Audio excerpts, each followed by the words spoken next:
Welcome back, everybody. Today, we're going to be diving into a pretty pivotal moment in American history, Okay. the 1900 presidential election. All right.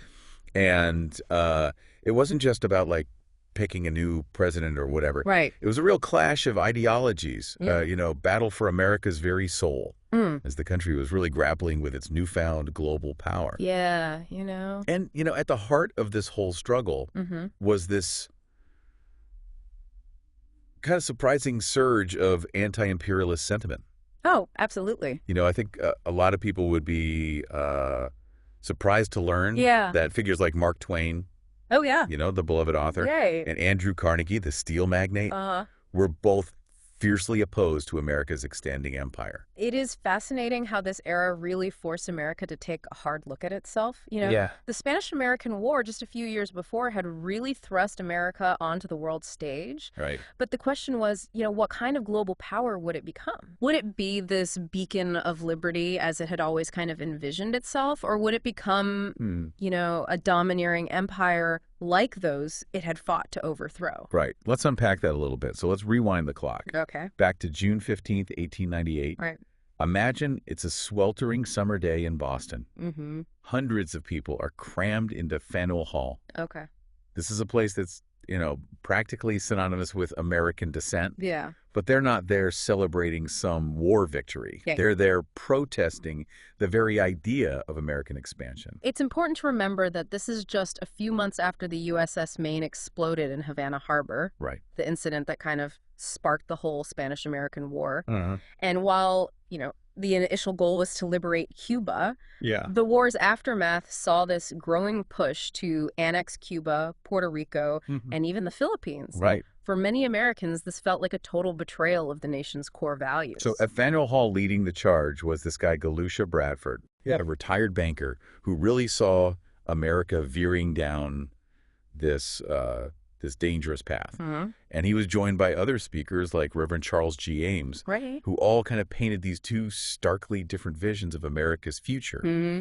Ames, in a particularly powerful moment, warned that embracing, military might would turn America into just one more bully among bullies. And what's really striking is that on that very same day, thousands of miles away, Wow. the House of Representatives voted to annex Hawaii. Yeah. It really underscores how rapidly the political landscape was shifting Right. and how deeply concerned these anti-imperialists were. Mm. It was out of this kind of fervor that the American Anti-Imperialist League was formed. Uh-huh. This group united a really diverse coalition of voices, intellectuals, politicians, industrialists, Right. all bound by their opposition to overseas expansion. Yeah, and they didn't mince words either. No, they did not. Their mission statement boldly declared, "We hold that the policy known as imperialism is hostile to liberty and tends toward militarism, an evil from which it has been our glory to be free." That's quite a statement. It's amazing to see how this movement was gaining traction, Yeah.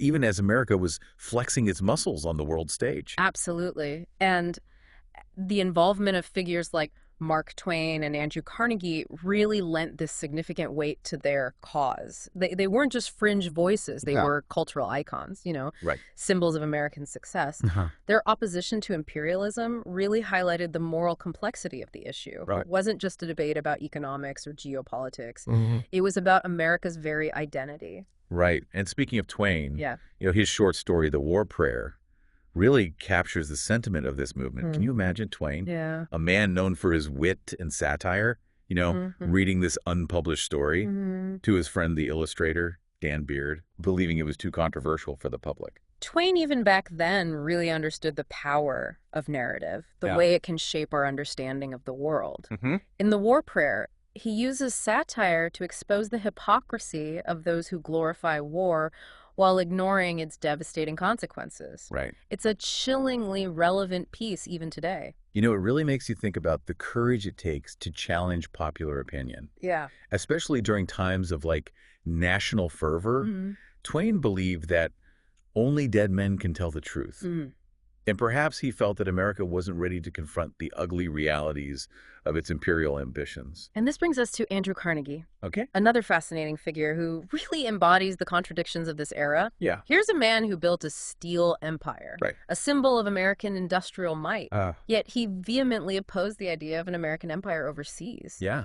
It's a powerful example of how this debate really transcended traditional political lines. Carnegie believed that this question of empire would define America just as profoundly as the American Revolution and the Civil War. He saw it as this fundamental threat to the nation's core principles. Yeah. He even went so far as to offer President McKinley this stunning proposition. What was that? He said he would personally pay the $20 million Wow. that the U.S. was paying Spain for the Philippines Yeah, okay. if they would just grant the Filipinos independence. I mean, can you imagine that? A single individual trying to buy a nation's freedom. Yeah. Carnegie's offer, though ultimately rejected, really underscores the depth of his conviction Yeah. and the incredibly high stakes of this entire debate. Right. He saw imperialism as a betrayal of everything America stood for, a path that would lead to endless conflict and moral decay. His actions really highlight that intense moral dilemma at the heart of American imperialism. Yeah. Could a nation founded on principles of liberty and self-determination Right. really justify subjugating other people, Yeah. even in the name of progress or civilization? And while all these debates were raging, a young and ambitious figure was rising through the ranks of American politics. Okay.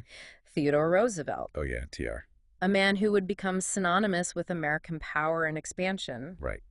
But his path to the vice presidency is a tale full of political maneuvering and clashes with party bosses, Yeah.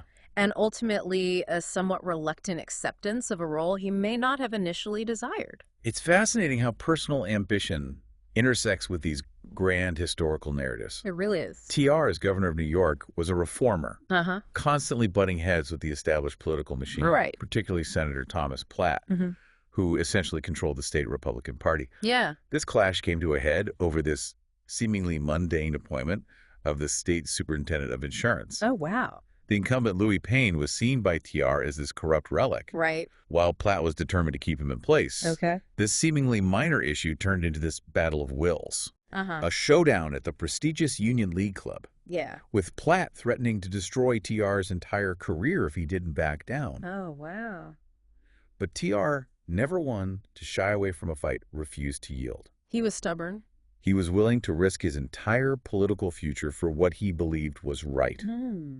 And to everyone's surprise, Platt, perhaps sensing TR's unwavering resolve, eventually caved, Really? accepting TR's nominee for the position.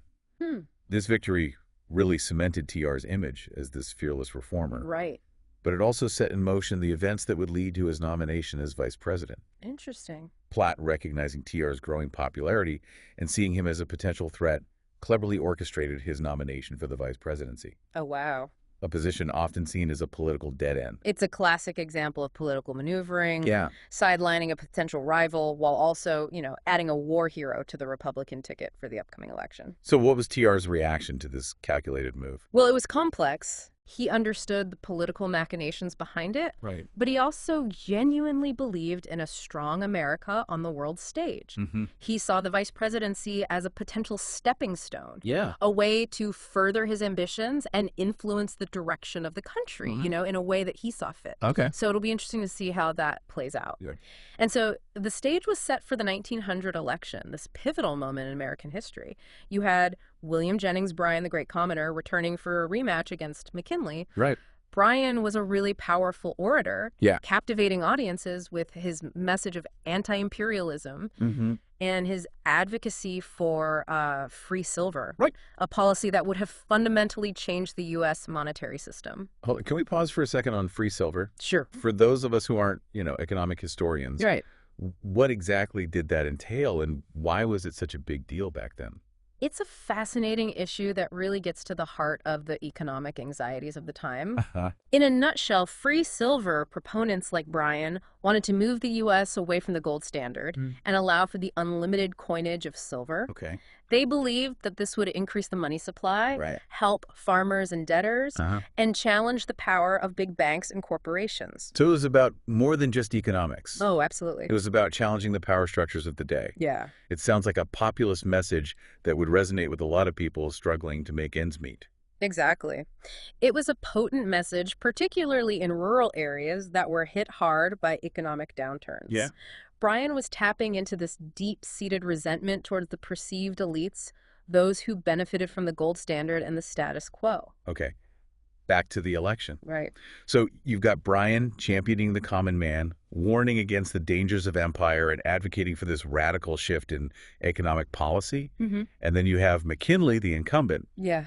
representing stability and a continuation of the economic prosperity many were experiencing. And then there's TR. Injecting this youthful energy into the campaign, crisscrossing the country, delivering these rousing speeches that directly challenge the anti-imperialist arguments. It must have been a fascinating spectacle to witness. Oh, it was! These larger-than-life figures battling it out on the national stage, each representing a distinct vision for America's future. Absolutely. And perhaps one of TR's most memorable speeches took place in Lincoln, Nebraska, Bryan's home turf. Oh, wow. Imagine the audacity, the sheer theatricality of it all. Yeah. TR stood there in the heartland of anti-imperialist sentiment and delivered this passionate defense of American power. I'm curious, what did TR's vision of American power look like? Okay. Did he address those moral dilemmas we were discussing earlier? He did, but in a way that might surprise us today. Okay. In that speech in Lincoln. Yeah. He painted this vivid picture of American soldiers not as conquerors, Mm. but as defenders of liberty, spreading civilization and order across the globe. It sounds like he was tapping into a sense of American exceptionalism. Precisely. The belief that the U.S. had this unique destiny to shape the world. Right, and he did so with his characteristic charisma and fiery rhetoric. Yeah. He challenged those who criticized the military, Uh-huh. declaring with unwavering conviction, where Wow. the American flag floats, it shall never be hauled down. Wow, what a statement. It was a bold statement that really encapsulates his view of America's role on the world stage. So how did all of this play out on Election Day? Well, despite Bryan's impassioned campaign and the rising tide of anti-imperialist sentiment, Yep. McKinley won a decisive victory, Hmm. securing a second term and solidifying Republican control of Congress. Why do you think Bryan's message didn't resonate more broadly with the electorate? Was America just not ready to hear such a critique? It's hard to say for sure. Especially in the afterglow of the Spanish-American War. There were likely several factors at play. Okay. The economy was strong under McKinley, and many voters were hesitant to rock the boat. Makes sense. Plus, Bryan's focus on free silver may have alienated some urban voters who saw it as a risky economic proposition. It sounds like the nation was at a crossroads, grappling with its newfound power. It was? And trying to define its place in the world, Yeah, for the 20th century. exactly. And in the end, the American people, at least in that moment, opted for a vision of America as a confident, expanding global power. A vision embodied by McKinley and his energetic running mate, Theodore Roosevelt. But even in defeat, the anti-imperialist movement had a lasting impact, didn't it? Oh, I think so. It forced a national conversation about the true meaning of liberty Right. and the responsibilities that come with global power. Absolutely. The questions raised by figures like Twain Carnegie and Bryan Yeah. continue to echo through the decades, reminding us to be critical of the narratives of power Right. and to consider the human cost of our actions on the world stage. It's fascinating how these historical debates can feel so relevant today as we grapple with our own role in a complex and interconnected world. It makes you wonder, what would Twain think if he were alive today? That is a thought-provoking question. His satirical voice would certainly have a lot to say about our modern world. Yeah. But beyond the specifics, I think his core message, Yeah. the need to challenge assumptions, to question authority, Right. and to speak truth to power Yeah. would resonate just as powerfully today. And as for Carnegie, Yeah. his story serves as a reminder that even those who benefit from a system Hmm. can and should critique that system when it veers off course. Absolutely. His willingness to risk his fortune and reputation to oppose American imperialism Right. is a powerful testament to his convictions. Indeed, their voices, though drowned out by the tide of popular opinion at the time, Yeah. serve as an important reminder that dissent is crucial, even vital to the health of a democracy. Right. They force us to confront uncomfortable truths, Yeah. to question our assumptions, and Yeah. ultimately to strive for a better world. You know, it's incredible to think how these guys, Twain and Carnegie, Yeah. they achieved such success within the system, Right? but were willing to turn around and challenge that very system. It's true. They weren't afraid to speak truth to power, Mm-hmm. even when it was unpopular. And their critiques, I think, carry even more weight because they came from a place of understanding. Right. They knew firsthand the allure of power, the temptations of empire, and yet they chose to speak out against it. Yeah. It really speaks to their moral courage and their commitment to their ideals. Their actions really make you reflect on the importance of individual voices in shaping the course of history. Absolutely. You know, they might not have won the election of 1900, Right. but their ideas planted these seeds of doubt that would continue to grow and influence future generations. Exactly. Sometimes the impact of a movement isn't immediately apparent. It might take years, even decades, for those dissenting voices to truly shift public opinion. But history shows us that progress often comes from those who are willing to challenge the status quo, Right. even when it seems like an uphill battle. So we've covered a lot of ground here. We have. From the birth of the Anti-Imperialist League to the fiery rhetoric of Bryan, Yeah. the political maneuvering of TR, Right. and ultimately the choice America made at the dawn of the 20th century. Like a real turning point. What stands out to you from all of this? What's the key takeaway for our listeners? For me, it's the enduring relevance of these debates. Okay. We might not be talking about annexing the Philippines anymore, Right. but the questions raised by the anti-imperialist movement are still with us today. Like what? Well, how do we balance national interest with global responsibility? What are the true costs of military intervention? Right. And perhaps most importantly, what kind of nation do we want to be on the world stage? Those are questions that every generation has to grapple with. They are. And as we've seen, there are rarely easy answers. The 1900 election wasn't just a historical event. Right. It was a defining moment that shaped America's trajectory in the 20th century. Yeah. And by understanding the debates of that era, we gain a deeper understanding of our own present moment. Absolutely. The choices we make both individually and as a nation have far-reaching consequences. They do. It's up to each of us to be informed, engaged, and willing to challenge the status quo when necessary. I agree with that. Well, thanks for joining us for this deep dive into a truly pivotal period in American history. It was my pleasure.